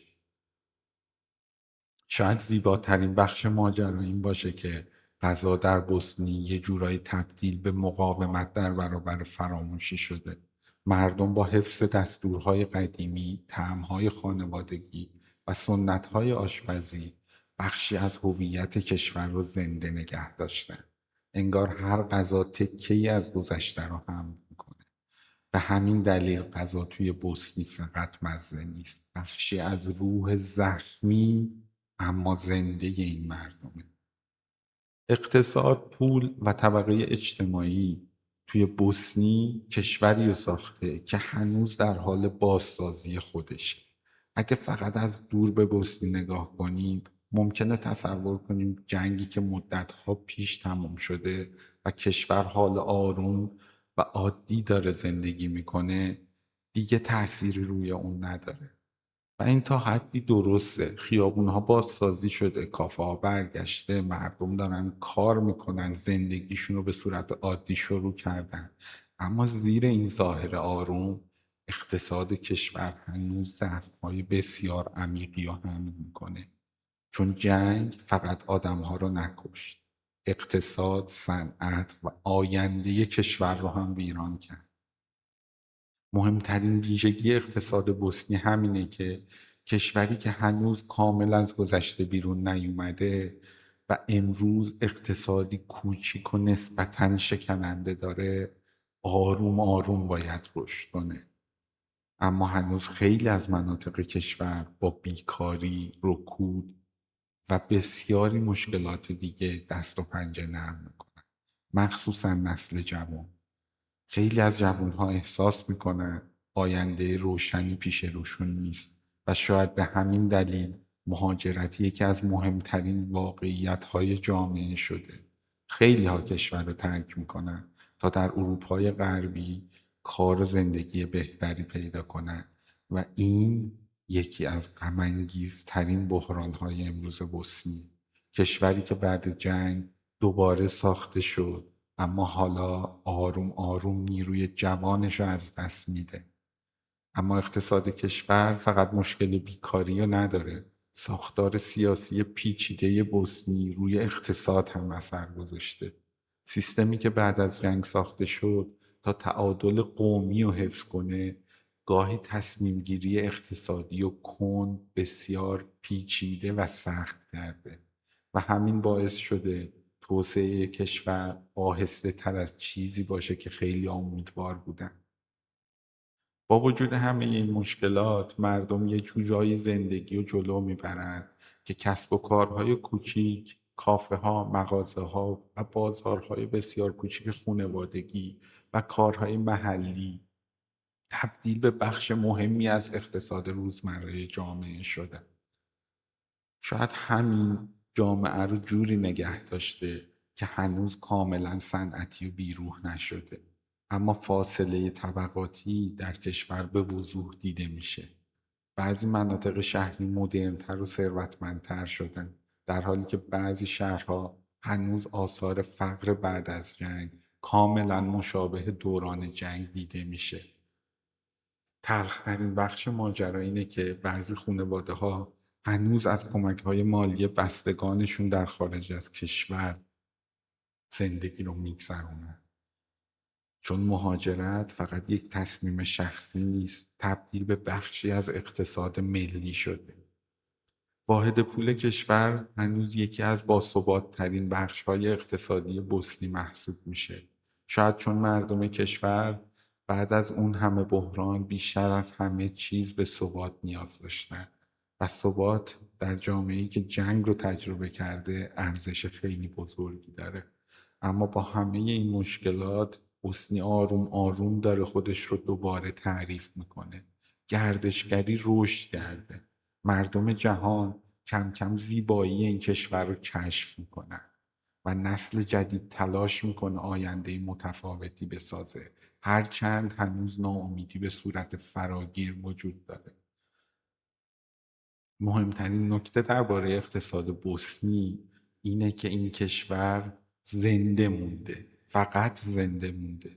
بعد از اون حجم از ویرانی مردم دوباره مغازه باز کردن، دوباره فیلم ساختن، دوباره موسیقی پخش کردن و دوباره زندگی کردن، چون خودش این یک نوع معجزه‌ای بود از نوع مردم بوسنی. چون پشت هر خیابان بازسازی شده، پشت هر کافه شلوغ، پشت هر خانواده‌ای که هنوز کنار هم غذا میخورن، داستان کشوری وجود داره که سعی کرد بعد از فروپاشی کامل دوباره خودش رو از نو بسازه. منابع طبیعی، صنعت و صادرات برای بوسنی سرزمینی رو ساخته که طبیعتش ثروتمندتر از اقتصادش به نظر میرسه. وقتی در جاده های بوسنی و هرزگوین حرکت میکنی، اولین چیزی که حس میکنی طبیعت، کوه ها، رودخونه ها، جنگل های عمیق و سرزمینی که هنوز بخش بزرگی از اون خام و دست نخورده باقی مونده. عجیب ترین بخش ماجرا همینه. کشوری که این همه طبیعت و منابع داره هنوز از نظر اقتصادی اونطور که باید قدرتمند نشده. تاریخ بوسنی بارها اجازه نداده این سرزمین آروم و متمرکز بتونه روی زندگی تمرکز کنه. جنگ، فروپاشی یوگسلاوی، بحرانهای سیاسی، سالها اقتصاد این کشور را عقب نگه داشت. با این حال طبیعت هنوز یکی از بزرگترین سرمایه های بوسنیه. رودخونه های کشور فقط زیبا نیستن، منبع مهم انرژی هن. نیروگاه های برقابی بخش بزرگی از انرژی کشور رو تأمین میکنن و شاید همین آبهای خروشان یکی از دلایلی باشن که بوسنی هنوز روی پای خودش ایستاده. اما جنگل ها هم اهمیت زیادی دارن. بخش بزرگی از کشور پوشیده از جنگله و صنعت چوب و فراورده های مرتبط به اون سالها بخشی از اقتصاد بوسنی بود. حتی امروز هم طبیعت بکر کشور یکی از مهمترین امیدهای آینده اقتصادی محسوب میشه، چون جهان آرام آرام داره این کشور رو به عنوان مقصد گردشگری کشف میکنه. مردمی که سالها فقط تصویر جنگ رو از بوسنی دیده بودن حالا با رودخانه‌های شفاف، کوهستان‌های آروم و شهرهای تاریخی روبرو میشن که شاید همین مهمترین فرصت جدید این کشور باشه. صنعت بوسنی هنوز کامل از ضربه جنگ خارج نشده. قبل از جنگ بوسنی بخش مهمی از صنعت یوگسلاوی بود. کارخونه ها، تولیدات فلزی، صنایع مختلف نقش مهمی توی اقتصاد منطقه داشتند. اما بسیاری از این زیرساختها در جنگ نابود شد و بعد از جنگ هم بازسازی آنها خیلی خیلی آهسته پیش رفت. برای همین امروز اقتصاد صنعتی کشور هنوز محدودتر از چیزیه که بتونه جامعه رو به پیش ببره. ولی مردم بوسنی یاد گرفتن با امکانات کم هم ادامه بدن. کسب و کارهای کوچیک، تولیدات محلی و اقتصاد خانوادگی نقش خیلی مؤثری در زنده نگه داشتن جامعه داشتن. همین باعث شده کشور هنوز کاملا زیر سلطه اقتصاد ماشینی و بیروح نره. از طرفی مهمترین صادرات واقعی بوسنی هم شاید کالا نیست، بلکه نیروی انسانیه. خیلی از جوانها برای کار به کشورهای دیگه اروپا میرن و پولی که به خانواده هاشون میفرستن بخشی از اقتصاد کشور رو زنده نگه داشته. این تلخ‌ترین اتفاقیه که برای بوسنی افتاده. کشوری که برای بقا بخشی از نسلش رو داره از دست میده. اما با همه این مشکلات بوسنی ظرفیت خیلی بزرگی هنوز داره. طبیعت، موقعیت جغرافیایی و فرهنگ منحصر به فرد این کشور میتونه آینده متفاوتی بسازه اگه ثبات سیاسی بیشتر بشه و سرمایه گذاری رشد کنه. بوسنی شاید آروم آروم از تصویر صرفاً کشور جنگ زده فاصله بگیره. شاید مهمترین نکته در منابع اقتصاد بوسنی این باشه که ثروت واقعی کشور فقط در جنگل و رودخونه‌هاش نیست، بلکه توی مردمیه که با اون همه ویرانی کشورشون رو ترک نکردن.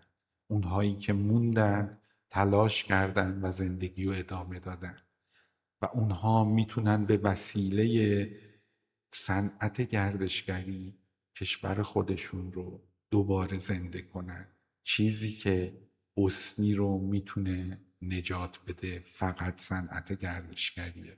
چیزی که میتونه جلوی خروج اون نسلی رو بگیره که داره بوسنی به عنوان بزرگترین سرمایه از دست میده. نقش بوسنی و هرزگوین در سیاست جهانی. کشوری کوچیک که جهان هنوز زخماشو فراموش نکرده. بوسنی از نظر جغرافیایی کشور بزرگی نیست، نه ارتش عظیمی داره، نه اقتصادش جهان رو کنترل میکنه، نه قدرتی شبیه کشورهای بزرگ اروپا محسوب میشه. اما با این حال نام بوسنی در حافظه سیاسی جهان وزن خاصی داره، چون این کشور یادآور یکی از مهمترین شکست‌های جهان مدرنه. جنگ بوسنی فقط یک جنگ داخلی نبود، آزمونی برای اروپا و جهان، و خیلی ها معتقدن جهان در اون آزمون شکست بزرگی خورد. وقتی نسل کشی، محاصره و کشتار مردم در قلب اروپا اتفاق افتاد، بسیاری از قدرت‌های جهانی مدت‌ها فقط تماشا کرد و همین باعث شد نام بوسنی تبدیل بشه به نمادی از این سعادت تلخ. وقتی در یک کشور فاجعه‌ای شروع میشه، جهان واقعا چقدر حاضر دخالت کنه، چقدر حاضر بها پرداخت کنه. وقتی در یک جامعه نسل کشی صورت میگیره، انسانها برای به دست آوردن یک نون جونشون رو دارن از دست میدن. وقتی تکتیراندازها به تمام افراد پیاده رو شلیک میکردن، وقتی شهرها در محاصره و قحطی بودن، جهان فقط نظاره‌گر بود. شاید به همین دلیل بوسنی هنوز فقط یک کشور عادی در سیاست جهانی نیست، بخشی از حافظه اخلاقی جهانه. اما نقش سیاسی بوسنی فقط به گذشته محدود نمیشه. بعد از جنگ کشور تبدیل شد به یکی از پیچیده ترین پروژه های سیاسی جهان. ساختاری که با دخالت جامعه جهانی دوباره شکل گرفت تا دوباره جنگ قومی شروع نشه و همین باعث شد بوسنی تا امروز هم تا حد زیادی زیر سایه سیاست بین المللی باقی بمونه. بعضی تصمیم‌های مهم کشور هنوز بدون نقش مستقیم قدرت‌های خارجی قابل تصور و قابل اجرا نیست و این عجیب ترین ویژگی بوسنی میتونه باشه که کشوری که مستقله ولی هنوز کامل احساس استقلال نمیکنه. اما موقعیت جغرافیایی کشور هم اهمیت زیادی داره. بوسنی در قلب بالکان قرار گرفته، منطقه‌ای که همیشه برای اروپا حساس بوده. چون بالکان جاییه که اگه بی‌ثبات بشه خیلی سریع بحرانش به تمام کشورهای اروپا سرایت میکنه. برای همین اتحادیه اروپا و به خصوص کشورهای غربی هنوز با دقت تحولات بوسنی رو دنبال میکنن، چون همه میترسن زخمهای قدیمی دوباره باز بشه. اما در کنار نفوذ غرب کشورهای دیگه هم تلاش میکنن توی این منطقه اثر داشته باشن. مهمترین اونها روسیه، ترکیه و بعضی از قدرت‌های خاورمیانه هستند.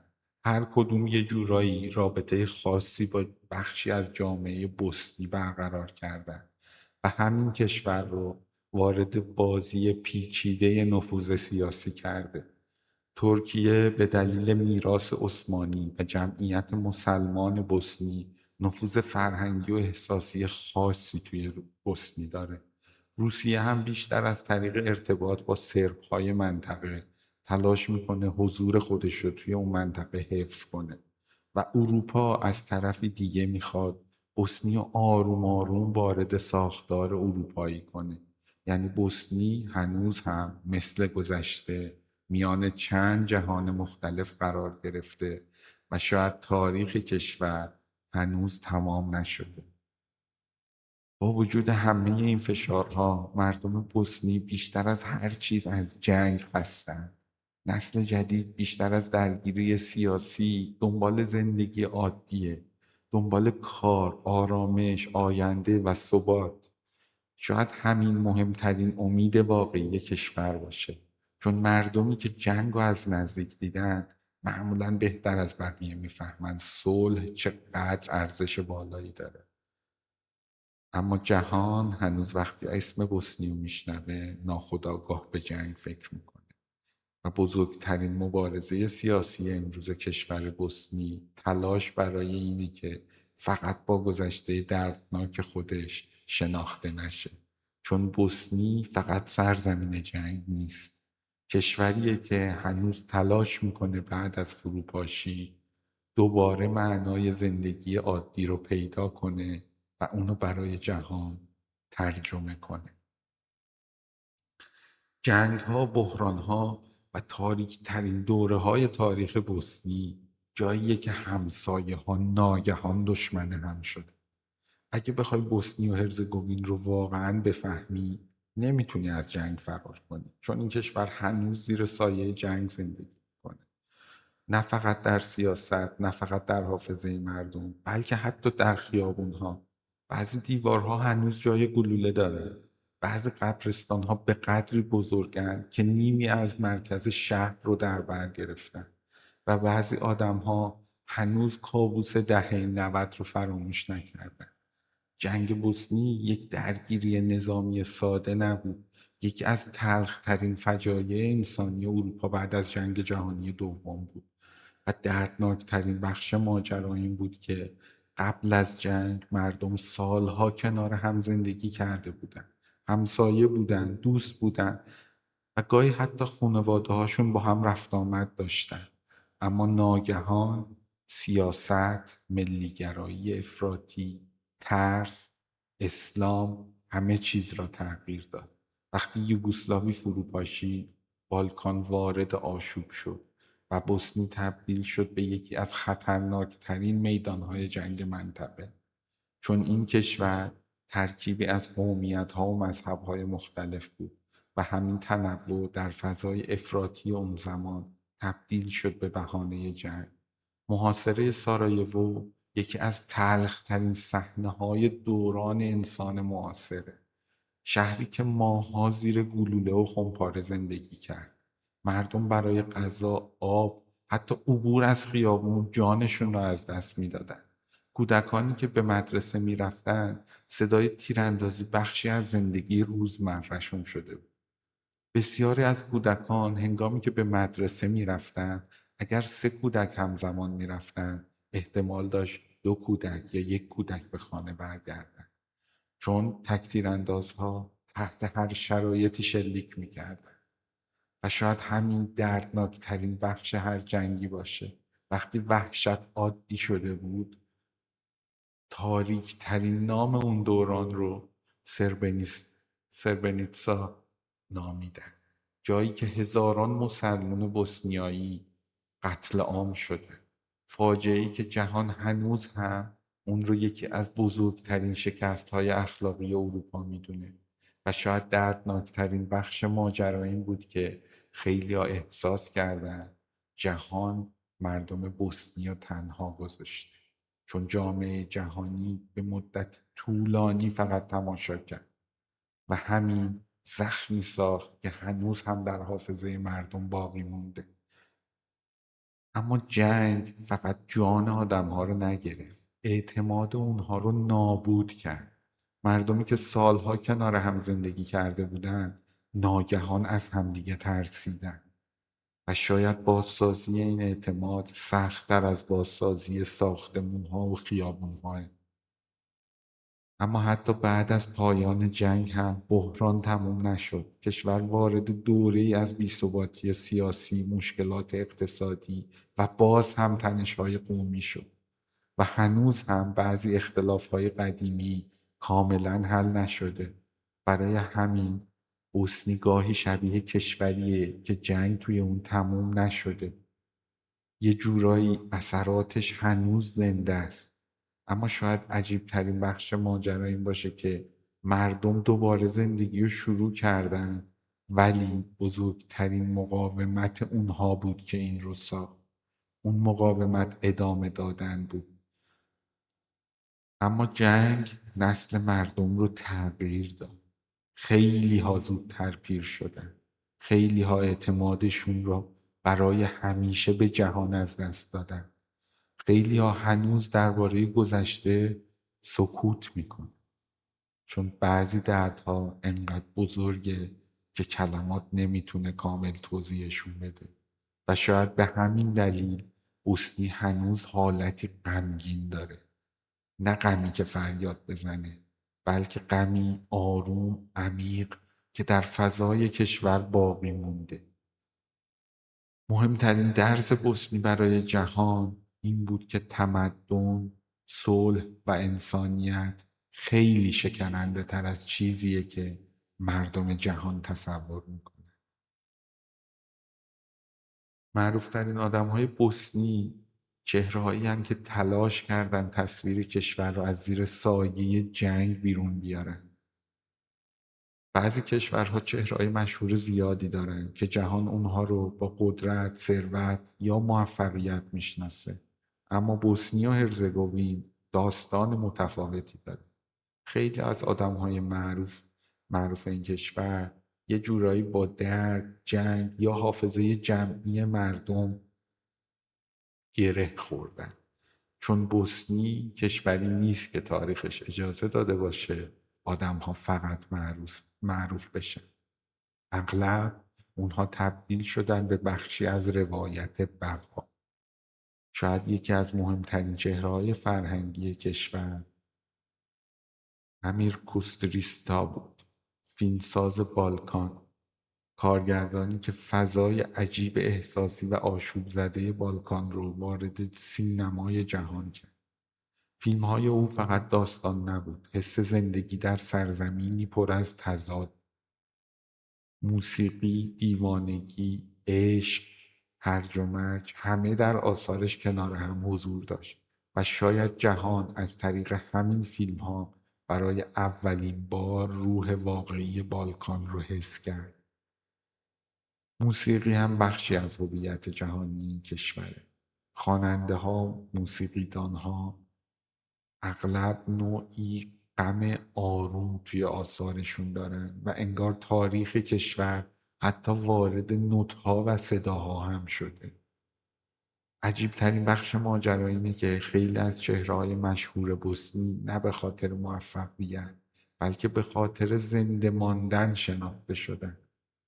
نویسنده ها، خبرنگارها و هنرمندانی که جنگ رو تجربه کردند بعد جنگ تلاش کردند جهان فراموش نکنه توی بوسنی چه اتفاقی افتاده، چون مردم بوسنی یه ترس بزرگ دارن، فراموش شدن. این کابوس هر روزشونه. برای همین هنر و روایت در این کشور فقط خلاقیت نیست، نوعی حافظه است. ورزش هم قهرمانهای خودش رو ساخت. در کشوری که سالها با بحران زندگی کرد، موفقیت ورزشی برای مردم فقط مدال یا جام نبود. نشونه‌ای بود که کشور هنوز زنده است و دنیا هنوز بتونه صدای اونا رو بشنوه. فوتبالیست‌ها و ورزشکارهای بوسنیایی برای خیلی از مردم تبدیل شدن به نماد امید، چون هر موفقیت جهانی حس کوچیکی از غرور ملی رو برمیگردون. شاید مهمترین چهره واقعی بوسنی اصلاً مشهور نباشه. مهمترین چهره معروف و موفق بوسنی زنها و مردهایی هستند که بعد از جنگ دوباره زندگی رو ساختن. اونهایی که موندن که کشور رو نگه دارن، مادرانی که خانواده هاشون رو نگه داشتن، آدمهایی که شهرها رو بازسازی کردن و نسلی که با وجود همه دردها هنوز کشور رو ترک نکرد. شاید این واقعی ترین قهرمان های بوسنی باشه. ادامه دادن بعد از فروپاشی کامل چیزی نیست که انسان بتونه حتی تصور. اما تصویر جهانی بوسنی هنوز هم تا حد زیادی زیر سایه جنگ قرار گرفته. برای همین هر هنرمند، ورزشکار یا چهره موفقی که از این کشور بیرون میاد یه جورایی تلاش میکنه تصویر تازه‌ای از بوسنی بسازه، تصویری فراتر از خون، محاصره و نسل‌کشی. شاید همین مهمترین مأموریت نسل جدید چهره‌های بوسنی باشه. یادآوری این که این کشور فقط سرزمین درد نیست، بلکه سرزمینیه که با وجود همه زخم‌ها هنوز انسان‌هایی میسازه که جهان رو تحت تأثیر قرار میده. طبیعت، جاذبه‌ها و تصویر بوسنی سرزمینی ساخته که زیباییش غم رو پنهون نمیکنه. بعضی کشورها رو وقتی میبینی حس میکنی طبیعتشون واقعا زیباست، اما بوسنی و هرزگوین حالتی متفاوت داره. اینجا زندگی همیشه کمی غمگین به نظر میرسه. کوهها، جنگلها، رودخونه های بوسنی یکی از بکرترین طبیعت های اروپا هستند. اما برخلاف کشورهای توریستی شلوغ نیستن. طبیعت اینجا هنوز بیش از حد مصنوعی نشده. همه چیز خامتر و آرامتر و واقعیتر از چیزیه که انسان امروزی داره تجربه میکنه. همین بزرگترین جذابیت بوسنیه. رودخانه‌های شفاف میان دره‌های سبز در حال حرکتن. کوهستان‌ها تمام افق کشور رو پوشوندن و مه بعضی صبح‌ها شهرها رو شبیه صحنه‌های فیلم‌ها میکنه. انگار طبیعت هنوز اجازه نداده جهان مدرن کامل این سرزمین رو ببلعه. اما معروفترین تصویر بوسنی احتمالاً شهر موستاره. پل تاریخی موستار فقط یک جاذبه گردشگری نیست، نماد روح مقاومت کشوره. پلی که در جنگ نابود شد و دوباره ساخته شد و شاید هیچ تصویری بهتر از این پل نتونه داستان بوسنی رو تعریف کنه. ویرانی و تلاش دوباره برای ساختن. سارایوو هم تصویری فراموش نشدنی داره، شهری که همزمان زیبا و سنگینه. خیابون‌های قدیمی عثمانی، ساختمان‌های اروپایی و دیوارهایی که هنوز جای گلوله روشون مونده این شهر رو به یک شهرک سینمایی تبدیل کرده. در بعضی لحظات سارایوو شبیه شهری شاعرانه است و چند دقیقه بعد ناگهان حس می‌کنی تاریخ تلخ هنوز پشت خیابون‌ها پنهون شده. اما تصویر سینمایی بوسنی فقط به جنگ محدود نمیشه. نور عصرگاهی روی رودخونه‌ها، کافه‌های آروم، کوچه‌های سنگی و مردمی که آروم زندگی می‌کنن فضایی می‌سازه که کمتر شبیه اروپای مدرن امروزه. و شاید همین باعث شده خیلی از فیلمسازها عاشق فضای بالکان بشن، چون اونجا روحی وجود داره، طبیعتی وجود داره و زمستون و تابستون و کوهستانی وجود داره که نوعی بکر بودن توش موج میزنه. چون زندگی توی این سرزمین همیشه ساده نبوده، اما با وجود همه سختی ها طبیعت بوسنی هنوز آرامش عجیبی داره. نوعی سکوت که در بسیاری از کشورهای شلوغ دیگه یک رویا هست. و شاید دلیلش این باشه که کشور بعد از اون همه جنگ هنوز کامل وارد هیاهوی جهان مدرن نشده. اینجا گذشته هنوز دیده میشه، در ساختمونها، در قبرستونهای وسط شهر، در پلهای بازسازی شده، حتی در نگاه بعضی آدمها. برای همین بوسنی فقط یک مقصد گردشگری نیست، بیشتر شبیه جاییه که انسان همزمان زیبایی و شکنندگی زندگی رو حس میکنه. هیچ کشور دیگه‌ای در اروپا اینقدر واضح نشون نداده که طبیعت چگونه میتونه آروم باشه اما حافظه انسانها هنوز طوفانی باقی بمونه. ورزش توی بوسنی هرزگوین جاییه که فوتبال بیشتر از یک بازی معنا پیدا میکنه. توی خیلی از کشورها فوتبال فقط سرگرمیه، اما توی بوسنی و هرزگوین فوتبال بخشی از زندگی واقعی و شبیه چیزی فراتر از ورزشه. نوعی فرار موقت از گذشته است، نوعی امید جمعیه و گاهی حتی تلاشی برای فراموش کردن زخم‌هایی. چون کشوری که جنگ رو تجربه کرد خیلی خوب میفهمه شادی‌های کوچیک چیزیه که نباید به هیچ عنوان از دستشون بده. توی دوران جنگ ورزش تقریبا از زندگی مردم به طور کامل حذف شد. شهرها زیر محاصره بودند، بعضی ورزشگاه‌ها ویران شدند و مردم بیشتر از هر چیز دنبال زنده موندن بودند. اما بعد از پایان جنگ فوتبال آروم آروم برگشت و شاید بازگشت فوتبال یکی از نشانه‌های بازگشت زندگی عادی بود. این تجربه‌ایه که بسیاری از کشورها و حتی دنیا بعد از جنگ‌هاش بلافاصله دیده. اولین چیزی که زندگی عادی رو به کشورها برمیگردونه فوتبال بوده. برای خیلی از مردم دیدن دوباره مسابقه فقط تماشای ورزش نبود، حس این بود که کشور هنوز داره نفس میکشه. توی کشوری که هنوز از نظر قومی و سیاسی تقسیم شده، به نظر میرسه تیم ملی فوتبال یکی از معدود چیزاییه که میشه مردم رو کنار هم قرار بده. وقتی تیم ملی بازی میکنه بعضی اختلافات برای چند ساعت هم که شده فراموش میشه و شاید مهمترین قدرت فوتبال توی بوسنی همین باشه، ساختن حس ما بودن، چیزی که بعد از جنگ خیلی سخت‌تر از قبل میشه بهش دست پیدا کرد. عجیبترین بخش ماجرا اینه که موفقیت‌های فوتبالی کشور برای مردم معنای بسیار عمیق پیدا کرده. وقتی بازیکنی از بوسنی در اروپا میدرخشه حس میکنن کشورشون بالاخره با جنگ فقط شناخته نشده بلکه با استعداد، تلاش و زندگی هم داره دیده میشه. به همین دلیل فوتبالیست ها در بوسنی فقط ورزشکار نیستن، مهمترین نماد امید توی این کشورن. اما ورزش در کشور فقط فوتبال نیست، بسکتبال، هندبال و بعضی کشور ورزش های رسمی هم محبوبن. در مناطق کوهستانی ورزش های زمستانی هم بخشی از فرهنگ اصلی مردم به حساب میاد، چون طبیعت سرد و برفی کشور مردم رو به این فضا نزدیک کرده. اما با وجود علاقه شدید مردم به ورزش، امکانات همیشه محدود بوده.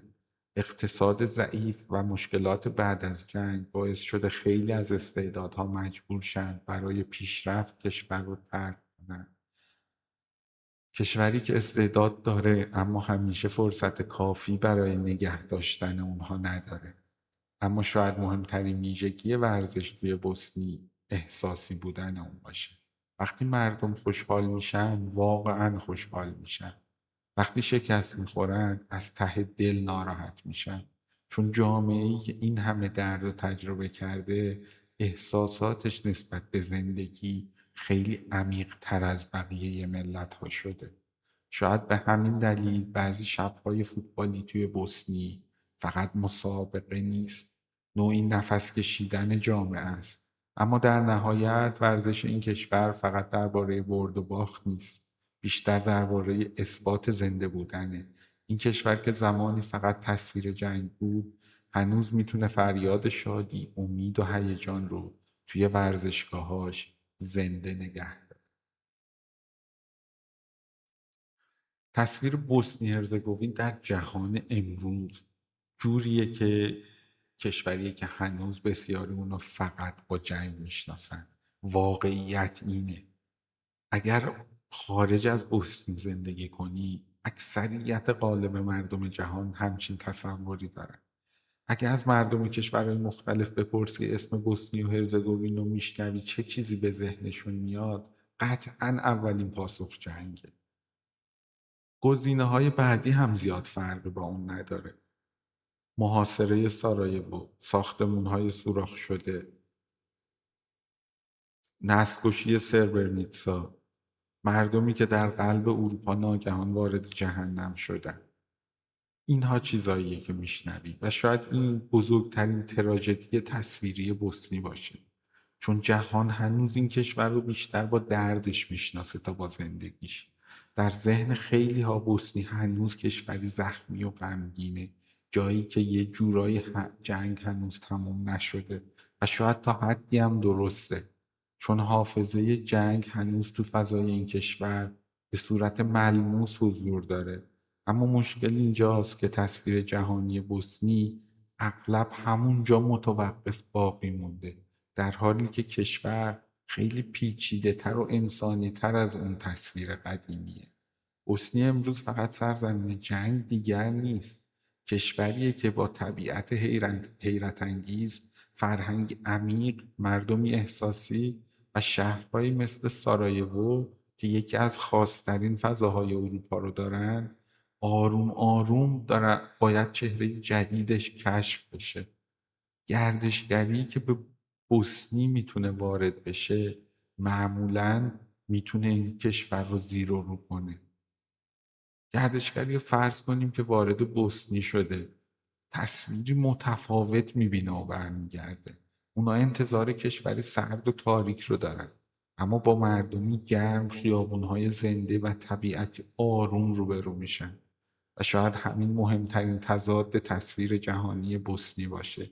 کشوری که جهان فکر میکنه فقط غمه، اما هنوز زندگی توش جریان داره. اونا باید فرصت کنن، باز هم زندگی کنن و جهان نگاهش رو به اونها عوض کنه تا بتونن پیشرفت کنن، تا بتونن اون کشور رو بسازن. اونها برای کشورشون هنوز ایستادن. اما در کنار این تصویر انسانی هنوز هم نگرانی سیاسی توی بوسنی وجود داره. خیلی از تحلیلگران این کشور رو بسیار موقعیت حساسی میبینن، چون تنش‌های قومی هنوز از بین نرفته و همین باعث میشه جهان بوسنی رو با نوعی نگرانی خاص نگاه کنه، انگار همه میترسن تاریخ دوباره تکرار بشه. اما نسل جدید بوسنی آروم آروم تلاش میکنه تصویر کشورها رو تغییر بده. نسلی که میخواد جهان فقط جنگ رو به یاد نیاره، بلکه هنر، موسیقی، طبیعت و فرهنگ این کشور رو به صورت واقعی بشناسه. شاید مهمترین نبرد امروز بوسنی دقیقا همین باشه. مبارزه برای ساختن هویتی فراتر از قربانی جنگ. چون هیچ کشوری دوست نداره فقط با تاریک ترین بخش تاریخش شناخته بشه. شاید عجیب ترین ویژگی تصویر جهانی بوسنی این باشه که مردم جهان وقتی بیشتر درباره اون میفهمن معمولا نگاهشون تغییر میکنه، چون بوسنی برخلاف بسیاری از کلیشه ها کشوری بسیار انسانیه، نه بیش از حد مصنوعیه، نه کاملا مصرف زده است و نه بیروح شده مثل بسیاری از کشورها، بلکه جاییه که هنوز احساسات واقعی، روابط انسانی رابطه‌های خانوادگی و حافظه تاریخی توی زندگی روزمره دیده میشه و شاید به همین دلیل هر کسی که واقعا بوسنی رو تجربه کنه دیگه نمیتونه اونو فقط با جنگ تعریف کنه، چون این کشور با وجود همه زخمهاش هنوز روح زنده‌ای داره، روحی که نتیجه مقاومته، روحی آروم، زخمی و عمیق، روحی که با سکوت خودش رو تعریف میکنه. آینده بوسنی از نگاه جهان کشوریه که هنوز میون گذشته و آینده ایستاده. وقتی جهان درباره آینده بوسنی و هرزگوین حرف میزنه معمولا دو تصویر متفاوت دیده میشه. یک تصویر کشوری نشون میده که آروم آروم در حال ترمیم خودشه و تصویر دیگه کشوری رو میبینه که هنوز زیر سایه گذشته، اختلافهای قومی و بحرانهای سیاسی گیر کرده و شاید حقیقت هم واقعا جای ما بین این دو تصویر باشه، چون بوسنی هنوز کشوریه که کامل از جنگ عبور نکرده، نه از نظر سیاسی، نه اقتصادی و نه حتی احساسی. اما با این حال کشور بزرگترین تلاشش برای زنده موندنه، برای جلوگیری از فروپاشی مجدد. نسل جدید متفاوت تر از نسل گذشته داره فکر میکنه. خیلی از جوانها بیشتر از قومیت و اختلاف دنبال زندگی عادی هن. قومیت ها دیگه براشون رنگ و بویی مثل قبل نداره. کار، آرامش، سفر، آینده و فرصتی برای نفس کشیدن براشون تبدیل شده به مهمترین اتفاقات، نه فقط قومیت، اختلاف، دین. اما چالش ها هم هنوز بزرگن. ساختار سیاسی پیچیده، فساد، بیکاری، مهاجرت جوانها آینده این کشور رو خیلی سخت کرد. خیلی از مردم نگرانند که بوسنی آروم آروم نیروی انسانی و نسل فعالش رو از دست بده و این واقعی ترین نگرانیه که باید داشته باشن برای کشورشون، چون کشوری که بهترین جوانهاش مهاجرت میکنن برای ساختن آینده با مشکل روبرو میشه. اما در کنار این نگرانی امید هم وجود داره. بزرگترین امید این کشور گردشگریه که به سرعت در حال رشده. مردم جهان آروم آروم زیبایی واقعی این کشور رو دارن کشف میکنن. بوسنی کم کم داره از زیر تصویر صرفاً کشور جنگ زده بیرون میاد. اگه کشور بتونه ثبات بیشتری پیدا کنه شاید در آینده تبدیل بشه به یکی از خاصترین مقاصد فرهنگی و طبیعی اروپا، چون چیزی داره که کمتر کشور مدرنی توی دنیا میتونه اونو داشته باشه و اون روح انسانیه. شاید مهمترین سوال آینده بوسنی این باشه: آیا مردم میتونن واقعا از گذشتهشون عبور کنن؟ چون زخم‌های تاریخی فقط با گذشت زمان ناپدید نمیشن. بعضی دردها توی نسل‌ها باقی میمونن و شاید بزرگترین مبارزه آینده کشور نه اقتصادی باشه، نه سیاسی، بلکه روانی و اجتماعیه. تلاشی برای دوباره اعتماد کردن.